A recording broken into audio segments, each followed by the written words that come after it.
Hello rock stars. पहले तो आप सभी को पीयूष तिवारी का नमस्कार। जैसा कि आप सबको पता है कि नीट ईजी हम लोगों ने, हमने और आपने मिलके हिंदी माध्यम के बच्चों के लिए बनाया था। आपने बहुत सारा प्यार दिया और मैं भी अपनी तरफ से जितना हो सकता था उतना प्रयास किया कि हिंदी माध्यम के लिए बेहतर कर पाऊं। लेकिन हो सकता हो कि आप समझ ना पाए मेरी भावनाओं को, और बहुत सारे बच्चे जो हमसे साल भर, मतलब जिस दिन से चैनल बना उस दिन से और अभी तक हमारे साथ जुड़े रहे, वो जानते होंगे कि कितने हर्डल्स, कितने बैरियर के बाद भी पीयूष सर ने कभी उफ तक नहीं बोला और बच्चों को पता तक नहीं चलने दिया कि क्या क्या समस्याएं झेलनी पड़ रही है।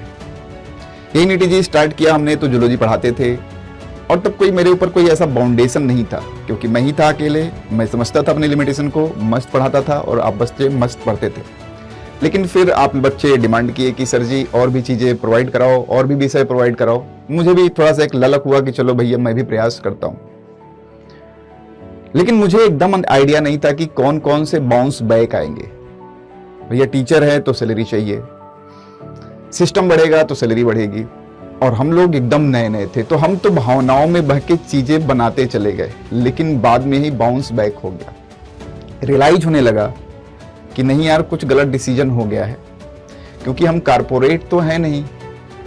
हम कुछ पैसे बचा के अपनी जिंदगी के लिए रखे थे, उसी से चीजों को चला रहे थे। लेकिन अब उसके वजह से क्या था कि चीजें डिस्टर्ब हो रही थी। आपको पता होगा कि पिछले, नहीं पता भी होगा, पिछले 3-4 महीने से मैं सो तक नहीं पाया था। क्योंकि मैंने तो एक चैनल बनाया था कि जिसमें मस्त पढ़ाना है बच्चों को, हिंदी माध्यम को पढ़ाएंगे और मस्त ग्रोथ कराएंगे। लेकिन मुझे भी आइडिया नहीं था कि इतने सारे हर्डल्स आते हैं, इतने सारे बैरियर आते हैं, इतने लोग रुकावटें क्रिएट करते हैं। तो तमाम चीजें चलती रही जिंदगी में और मुझे खुद लगने लगा कि जितना मैं कर सकता था अब मैं ही नहीं कर पा रहा हूं। बहुत सारे बच्चे रियलाइज किए होंगे, कभी टेंशन में, कभी कुछ की वजह से, कभी कुछ की वजह से। मैं जितनी क्लासेस आपको देना चाहता था उतनी क्लासेस मैं खुद नहीं ले पा रहा था, बाकी की तो बात ही छोड़ दो।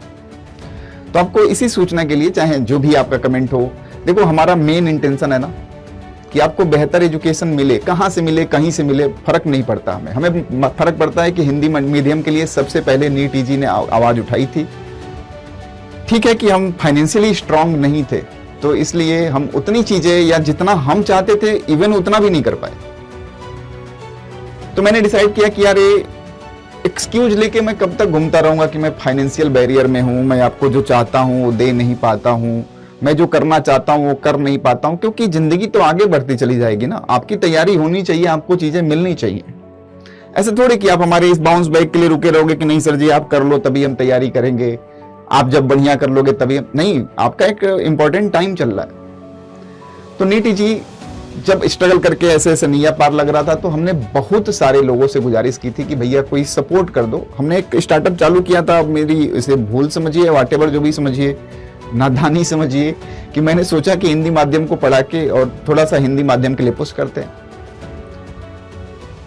बहुत सारे लोगों ने बहुत सारे तरीकों के सजेशन दिए, चलता गया। तो फाइनली क्या हुआ कि मेरी बात हुई अड्डा 24/7। अब व्हाटएवर, मेरा बस एक ही इंटेंशन है कि मैं बेस्ट तरीके से किसी के भी टीम, हमारी टीम अपनी रहेगी नीट ईजी मस्त, जो भी फैकल्टीज बेस्ट हैं और भी बेस्ट टीम लाएंगे हम लोग।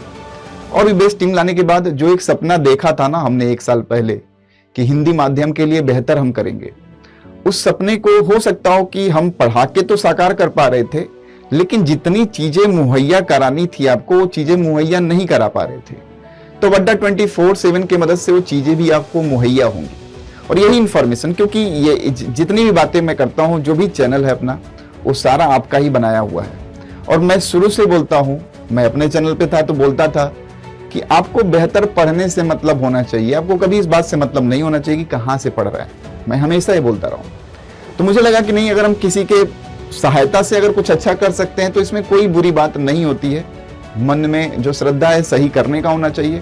ठीक है, मेरे पास पैसे नहीं थे, अब खुद नहीं सोचोगे मेरे पास 30-40 लाख के कर्जे मेरे ऊपर खुद थे, तो मैं कहां से कुछ कर पाता। तो मैंने ठीक है बात की कि चलो सर अगर कर सकते हैं, म्यूचुअल अंडरस्टैंडिंग रही तो बेहतर करते हैं हम लोग इसको और मस्त बनाते हैं इस हिंदी माध्यम को, और इतना बेहतर टीम प्रोवाइड करते हैं कि हिंदी माध्यम में धमाल मचा देते हैं। एक सपना जो हमने देखा था उसकी बाधाएं तो हमें नहीं पता थी, लेकिन अगर उस बाधाओं को हमने पता कर लिया है तो आप बाधाओं को दूर करिए और हिंदी माध्यम को कंटेंट हम मुहैया कराएंगे। तो नीट ईजी अब अड्डा नीट हिंदी मीडियम के रूप में रहेगा और आप पढ़िए इस पे।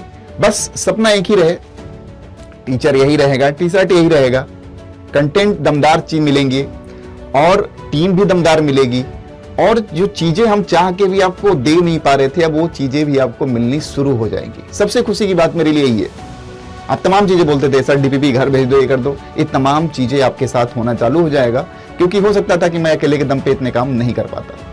तो यही बताने के लिए, क्योंकि नीट ईजी आपका था, है, नीट अड्डा भी आपका था और आपका ही रहेगा, तो मुस्कुराते रहिए और हम जल्दी से जल्दी अपने बच्चों के लिए बेहतर से बेहतर चीजें लेके आ रहे हैं।